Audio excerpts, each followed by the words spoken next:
Chapter 15. The Crickets. The crickets sang in the grasses. They sang the song of summer's ending, a sad, monotonous song. Summer is over and gone, they sang. Over and gone, over and gone. Summer is dying, dying. The crickets felt it was their duty to warn everybody that summertime cannot last forever. Even on the most beautiful days in the whole year, the days when summer is changing into fall, the crickets spread the rumor of sadness and change. Everybody heard the song of the crickets. Avery and Fern Arable heard it as they walked the dusty road. They knew that school would soon begin again. The young geese heard it and knew that they would never be little goslings again. Charlotte heard it and knew that she hadn't much time left. Mrs. Zuckerman at work in the kitchen heard the crickets, and a sadness came over her too. Another summer gone, she sighed. Lurvy, at work building a crate for Wilbur, heard the song and knew it was time to dig potatoes. Summer is over and gone, repeated the crickets. How many nights till frost, sang the crickets. Goodbye, summer. Goodbye, goodbye. The sheep heard the crickets, and they felt so uneasy they broke a hole in the pasture fence and wandered up into the field across the road. The gander discovered the hole and led his family through, and they walked to the orchard and ate the apples that were lying on the ground. A little maple tree in the swamp heard the cricket song and turned bright red with anxiety. Wilbur was now the center of attraction on the farm. Good food and regular hours were showing results. Wilbur was a pig any man would be proud of. One day, more than 100 people came to stand at his yard and admire him. Charlotte had written the word radiant, and Wilbur really looked radiant as he stood in the golden sunlight. Ever since the spider had befriended him, he had done his best to live up to his reputation. When Charlotte's Web said, "some pig," Wilbur had tried hard to look like some pig. When Charlotte's Web said terrific, Wilbur had tried to look terrific. And now that the web said radiant, he did everything possible to make himself glow. It is not easy to look radiant, but Wilbur threw himself into it with a will. He would turn his head slightly and blink his long eyelashes. Then he would breathe deeply. And when his audience grew bored, he'd spring into the air and do a backflip with a half twist. At this, the crowd would yell and cheer. "How's that for a pig?" Mr. Zuckerman would ask.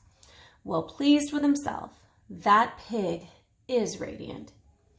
Some of Wilbur's friends in the barn worried for fear all this attention would go to his head and make him stuck up, but it never did.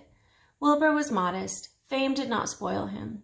He still worried some about the future, as he could hardly believe that a mere spider would be able to save his life. Sometimes at night, he would have a bad dream. He would dream that men were coming to get him with knives and guns, but that was only a dream. In the daytime, Wilbur usually felt happy and confident. No pig ever had truer friends, and he realized that friendship is one of the most satisfying things in the world. Even the song of the crickets did not make Wilbur too sad. He knew it was almost time for the county fair, and he was looking forward to the trip. If he could distinguish himself at the fair and maybe win some prize money, he was sure Zuckerman would let him live. Charlotte had worries of her own, but she kept quiet about them. One morning, Wilbur asked her about the fair. "You're going with me, aren't you, Charlotte?" he said. "Well, I don't know," replied Charlotte. "The fair comes at a bad time for me. I shall find it inconvenient to leave home, even for a few days." "Why?" asked Wilbur. "Oh, I just don't feel like leaving my web. Too much going on around here." "Please come with me," begged Wilbur. "I need you, Charlotte. I can't stand going to the fair without you. You just got to come." "No," said Charlotte. "I believe I'd better stay home and see if I can't get some work done." "What kind of work?" asked Wilbur. "Egg laying. It's time I made an egg sack and filled it with eggs."